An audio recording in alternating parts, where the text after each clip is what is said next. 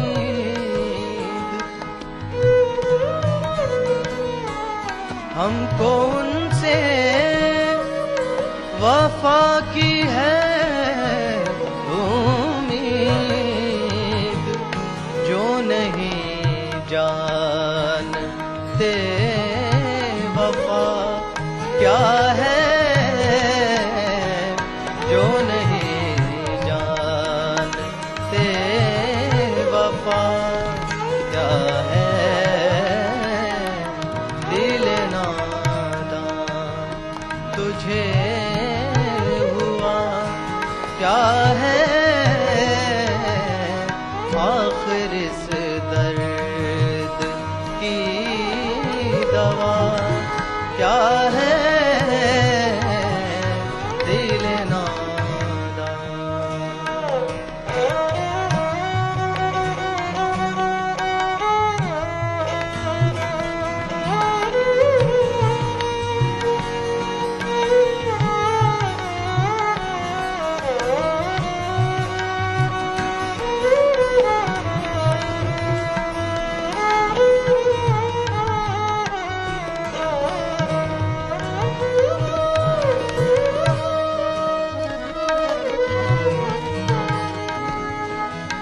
جان تم پر نثار کرتا ہوں،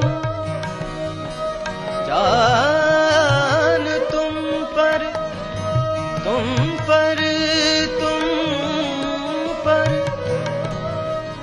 جان تم پر نثار کرتا ہوں، میں نہیں جانتا دعا کیا ہے،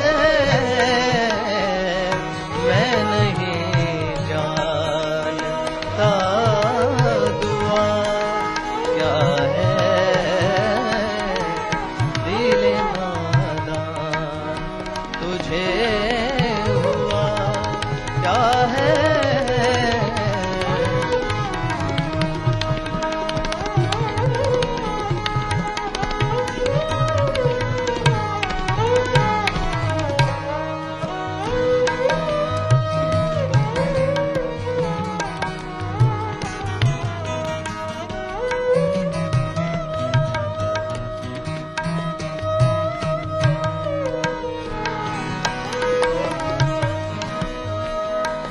میں نے مانا کہ کچھ نہیں غالب،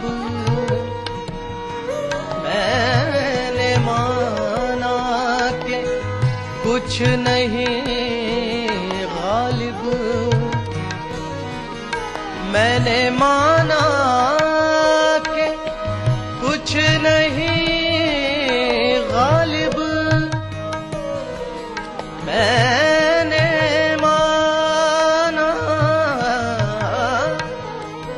میں نے مانا کہ کچھ نہیں غالب،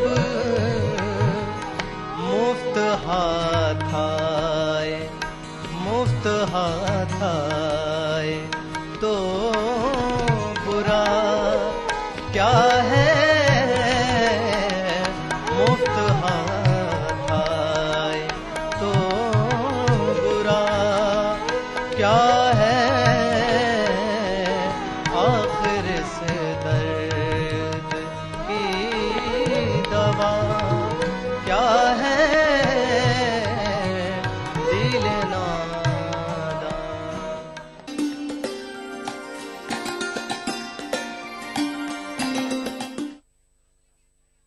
دیکھیے ETV اردو سبھی DTH پلیٹ فارم پر، ڈش ٹی وی پر چینل نمبر 787، ایئرٹیل پر چینل نمبر 610، ٹاٹا اسکائی پر channel number 176، Big TV پر چینل نمبر 972، ویڈیو کون پر چینل نمبر 750۔